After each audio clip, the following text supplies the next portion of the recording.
Here comes the danger up in this club. When we get started, man, we ain't gon' stop. We gon' turn it out till it gets too hot. Everybody sing, hey, yo. Hola, ¿qué tal, gente? Bienvenidos un día más a este canal en el que estamos viendo la memoria de la asignatura Sociología Política. En el capítulo de hoy pretendemos adentrarnos en el tema 1. El tema 1 consistía en una introducción sobre la temática de la asignatura, la sociología política. Por lo tanto, se trata de una introducción interdisciplinar. En este primer tema, a modo transversal de la asignatura, Félix nos ofreció una serie de conceptos tales como la democracia, la ideología, la filosofía, el Estado, el poder, ya que esto iba a ser fundamental en nuestro estudio, ya que entendemos la ciencia política como la ciencia que estudia el poder entre aquellos que lo tienen y lo desean mantener y aquellos que no lo tienen y lo quieren ostentar. Por lo tanto, esta serie de definiciones fueron muy necesarias, ya que Félix nos permitía establecer las bases de nuestro conocimiento sobre lo que sería la política y en concreto la sociología política. Con esta concepción que nos ofrecía Félix, nos permitía entender cuál era el objeto de estudio de la sociología política y por ende cuál es el papel que nosotros como sociólogos debemos de tomar. Al igual que en la introducción, Félix trató que los conceptos que viésemos fuesen aplicables y los pudiésemos relacionar con lo que estábamos viendo en nuestra realidad social. Pero también nos hacía mucho hincapié en que la sociedad y la política, a pesar de estar muy unidas, a menudo las relaciones entre ambas son muy complicadas y abarcan muchos espacios, por lo que se deben de estudiar de forma individualizada, pero siempre dentro de su contexto. Desde un enfoque estructuralista, Félix nos hacía ver cómo todos los términos que llevamos viendo a lo largo de la carrera de autores importantes de la sociología no solamente existían por existir, sino que estos conceptos eran perfectamente aplicables para entender las diferencias que se producen entre las distintas estructuras, incluso los distintos actores políticos ante las determinadas situaciones que se puedan dar. De manera muy taxativa, Félix nos incidió en que las líneas de investigación de las que se dota a la sociología política son, por un lado, el análisis de las políticas públicas y, por otro lado, el estudio de la política de una manera más reflexiva y profunda. Es decir, esto en concreto lo entendí con una frase que decía Antonio García Trevijano, que decía, los sociólogos deben diferenciar o deben de saber separar la democracia reflexiva de la democracia valorativa. Es decir, aplicando lo que don Antonio quería decir con la democracia, Félix pretende que los sociólogos sean capaces de hacer esa separación, puesto que si no, corremos el riesgo de que la ideología ostente el papel ponderante en la toma de decisiones. Pero sin embargo, en este tema, Félix nos incidió en que lo más importante y lo que más teníamos que tener en cuenta era el estudio del poder. Somos sociología política, sí, pero al igual que la ciencia política, el objeto de estudio fundamental resulta ser la forma que entendemos de entender el poder, no solamente en unas estructuras como puede ser el ámbito político, a nivel familiar, a nivel social, a nivel estructural, tenemos una serie de condicionantes que hacen que el agente individual se vea afectado por los mismos. Por lo tanto, intentando integrar esa dualidad entre estructura y acción, la sociología política trata de estudiar precisamente esas relaciones de poder y trata de ser una disciplina que abarque, que sea interdisciplinar. Es decir, que no sea como la ciencia política pura o que no sea como una sociología de la política pura. Intenta abarcar cosas de todas las disciplinas y hacerse más fuerte y formarse mejor en torno a ello. Este tema nos servía para entender cómo el comportamiento político está estrechamente ligado a la relación que existe entre lo social y lo político. Los actores tienen unas estructuras que los delimitan. Esas estructuras les influyen notoriamente y por lo tanto el comportamiento a nivel político que el actor tome está directamente relacionado con esas estructuras. Este es el enfoque principal que toma la disciplina y es con lo que nos tenemos que quedar del tema.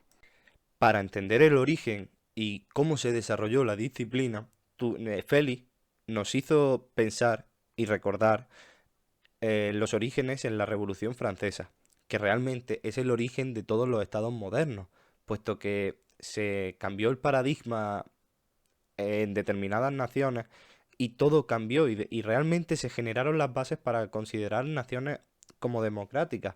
Pero lo cierto es que mientras que una serie de países han perdurado y se han mantenido con esas bases que ya por la Revolución Francesa crearon, vemos como en el caso de países como por ejemplo España, la democracia no se ha sentado como tal, sino que podemos observar más una oligarquía política formada por aquellos partidos políticos que mediante listas, ya sea cerradas o abiertas, dicen quién va a ostentar el poder y podemos ver cómo los ciudadanos no tenemos el poder como para controlarlos, ya que, por ejemplo, si existiese un mandato imperativo, el ciudadano tendría el poder como para poder pedir explicaciones a su representante.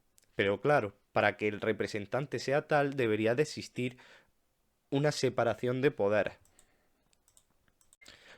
Con esto de la separación de poderes me quiero referir precisamente a una separación efectiva entre los poderes que constituyen los estados para que estos se controlen entre sí, ya que el poder corrompe a las personas. Y estos mecanismos de separación son mecanismos ya creados con anterioridad, precisamente para que evitar esta corrupción sistémica. En el artículo 16 de los derechos del ciudadano ya especificaban que donde no existe una separación de poderes, no existe una verdadera constitución.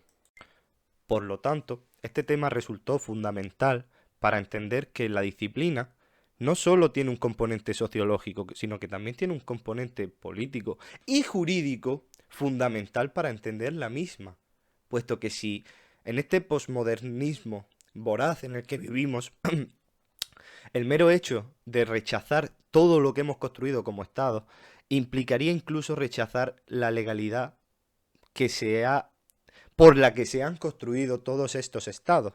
Es decir, si yo rechazo que o yo afirmo que las personas que hicieron esas leyes son X y les doto de un significado negativo, puedo afirmar que dichas normas, leyes o procedimientos son los erróneos, cuando lo que podemos aprender en esta asignatura es precisamente que a nivel jurídico todos estos mecanismos han sido dados entendiendo la naturaleza humana y entendiendo que es una manera de controlar el poder.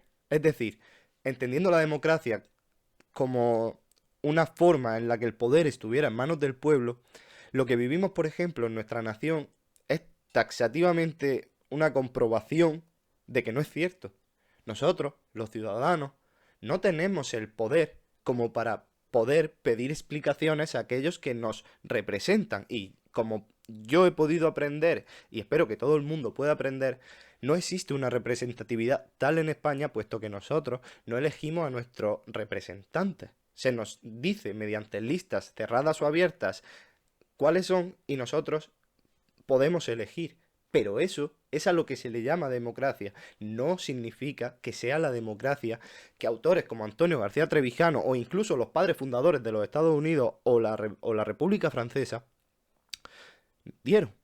Por lo tanto, este tema nos dota de los conceptos básicos para entender las sociedades democráticas y las no democráticas. Por lo tanto, en esta reflexión y en este tema que trata sobre el poder, debemos de quedarnos con que la asignatura trata de entender precisamente esas dinámicas del poder. El poder en una lucha constante entre aquellos que lo ostentan y aquellos que lo quieren ostentar. Por ejemplo, también Félix nos habló de los lobbies, es decir, los grupos de presión, y la importancia que llegan a tener algunos, llegando a estar incluso en la ONU. Entendiendo esos grupos de presión, yo pensaba, ¿por qué un grupo de determinado colectivo tiene la fuerza o el poder como para poder influir al poder y el grueso de la ciudadanía no tiene ese poder? Porque lo cierto es que los lobbies representan un número concreto de votos, sin embargo el interés general no representa un número concreto de votos. Todo lo que tenemos en nuestra nación y en determinados estados está hecho para que esta oligarquía y este modelo perdure. Pero esta asignatura permite ser extremadamente crítico con los modelos que tenemos, con los modelos que hemos tenido y con los modelos que pretendamos tener como nación. Y es algo muy, muy, muy positivo. Es decir, Félix nos ponía en la constante juxtaposición de decidir si algo en lo que creíamos realmente era lo más positivo. Es decir, te hacía llegar hasta tus propios límites de tus respuestas que eras capaz de ofrecer y en base a ellas tú decías, uff, pero ¿y si aquí me estoy equivocando? Pero ¿y si aquí no? Lo cierto es que no os voy a decir, Félix decía esto, si queréis verlo, ir a sus clases, yo os las recomiendo. Pero lo que os voy a decir es que la permisividad con todas las ideas mientras exista el respeto ha sido una constante y me alegro mucho de haber podido participar en esta asignatura, porque como el propio Félix decía, yo estoy seguro de que muchísimas compañeras y muchísimos compañeros de los que están en mi clase tienen un futuro brillante, ya sea a nivel político, a nivel académico, incluso a nivel personal.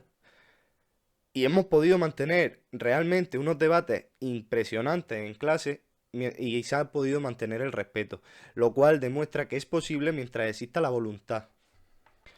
Este tema nos ayuda a entender por qué la política está tan estrechamente ligada con lo social. Nos ayuda a entender el origen, la funcionalidad y el desarrollo de la disciplina y nos dota de unos conceptos fundamentales para entender nuestro momento presente.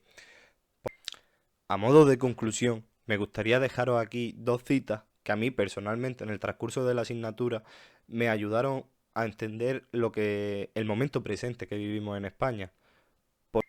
Por un lado tenemos una cita que nos dejó Antonio García Trevijano al hablarnos sobre la transición española y haciendo un símil con Robespierre y la Revolución Francesa, en la que decía, el miedo de los vencedores a los vencidos solamente fue superado por la ambición de los vencidos de alcanzar el poder de los vencedores.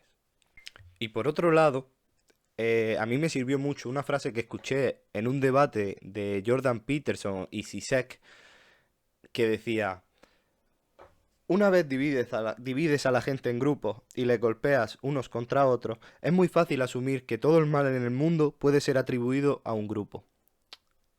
Esto me ayudó a comprender el efecto real que pueden tener las políticas identitarias, dado que en esta posmodernidad en la que todo resulta tan complejo y como ya os comenté con el tema del proceso secular, la gente se muestra carente de una voluntad o de una moral común. Por lo tanto, esa moral la encuentran a través de la ideología. Y si esta ideología está basada en políticas identitarias, el resultante que tenemos realmente es una sociedad dispuesta a asumir que todo el mal en el mundo procede de aquellos que piensan diferente a ellos. Y estoy seguro de que esto no es así, pero es muy fácil creerlo, puesto que nos ofrece una explicación concreta de las cosas. ¿Qué pasa si todo el mal en el mundo viene por los inmigrantes? ¿Qué pasa si todo el mal en el mundo viene por los comunistas? ¿Qué pasa si todo el mal en el mundo viene por los fachas?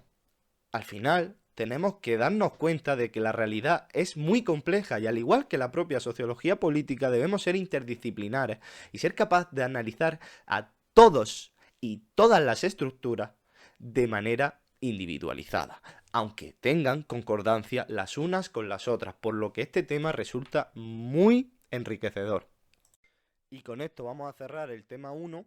Quiero daros las gracias por haber llegado hasta aquí. Sé que puede ser un poco pesado porque no lo explico tan bien como podría, pero espero ir mejorando poco a poco y que os vaya gustando cada vez más el contenido. De nuevo, si no estáis suscritos ya, suscribiros por favor, que hacéis mucho bien. Darle like y un fuerte abrazo y nos vemos en el próximo vídeo.